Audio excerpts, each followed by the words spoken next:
Хей, привет, хочузнайки! Рады вас снова видеть. Наш мир разделен на четкие границы. Они нужны нам, чтобы мы понимали, где заканчивается одна страна и начинается другая. Но некоторые из границ не просто начерченные линии. Порой они выглядят очень необычно. От границы, которая проходит по горе, до города, через который вы не можете пройти, не показав свой паспорт, вот 6 уникальных границ, которые вы должны увидеть. А прежде чем мы начнем наше путешествие, давайте убедимся, что вы подписаны на наш канал. Если нет, то срочно подпишитесь.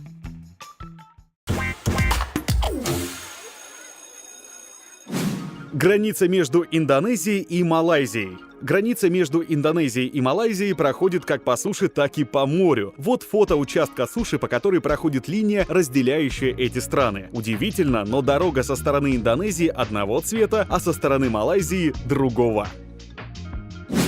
Демилитаризированная зона Кореи. Демилитаризированная зона в Корее — это разделяющая корейский полуостров территория, ширина которой равна 4 километрам, а длина 241 километр. Слово «демилитаризированное» означает, что на этом участке ликвидированы военные сооружения и другие объекты. Запрещено содержание формирований вооруженных сил. Но по факту это не так. Скорее наоборот. Количество военных здесь на 1 квадратный метр просто зашкаливает. Граница, проходящая по реке Туманная. Неподалеку от поселка Хасан, Россия, протекает река Туманная, которая разделяет Северную Корею и Россию. Это место также уникально еще и тем, что здесь сходятся границы не только этих двух стран, но и Китая. Участок границы популярен среди жителей Северной Кореи, желающих сбежать из страны. Поэтому его, как демилитаризированную зону в Корее, хорошо охраняют северокорейские военные.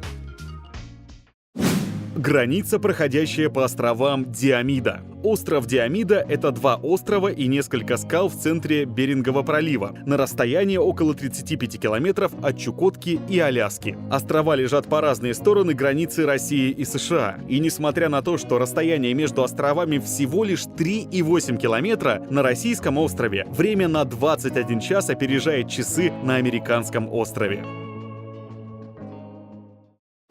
Граница в городе Баарли-Нассау, Баарли-Хертак. Баарли-Нассау – община в нидерландской провинции Северный Брабант. В состав Баарли-Нассау входит нидерландская часть поселка Баарли, разделенного между Бельгией и Нидерландами. В связи с исторически сложившейся границей территории, границы в Баарли проходят по дорогам и дворам, пересекают территории кафе, магазинов и садов. Полдома в Бельгии, а другая половина в Голландии. И как в таком случае определить, к какому государству относится территория? В городе применяется правило входной двери. То есть, если главный вход располагается на бельгийской стороне, а остальная часть в Нидерландах, живете вы в Бельгии, и, соответственно, наоборот. Таким образом, местоположение двери определяет ваш телефонный код и подключение к остальным коммунальным службам, электричеству и прочим.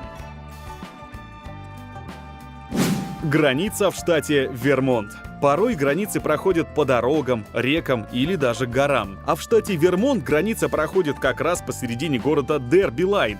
Эта особенность даже отражена в названии этого места. Дерби-Лайн переводится как «граница Дерби». Граница, которая проходит по городу, это граница между США и Канадой. Раз — и вы в Канаде. Потом делаете шаг назад, и вы опять в США. До недавнего времени это не создавало никаких проблем. Но в 2008 году законы по приграничному контролю были ужесточены. И теперь местным жителям приходится всегда носить с собой паспорт. Без него они не могут пересекать границу. Одно здание в городе возведено как раз на границе. Это здание оперы и общественной библиотеки. Это было сделано нарочно, видимо, в шутку. Из-за такого расположения сцена оперного театра располагается в Канаде, а зрительный зал в США. Только представьте себе, посетители оперы могут наблюдать происходящее на сцене в Канаде из зала, находящегося в США.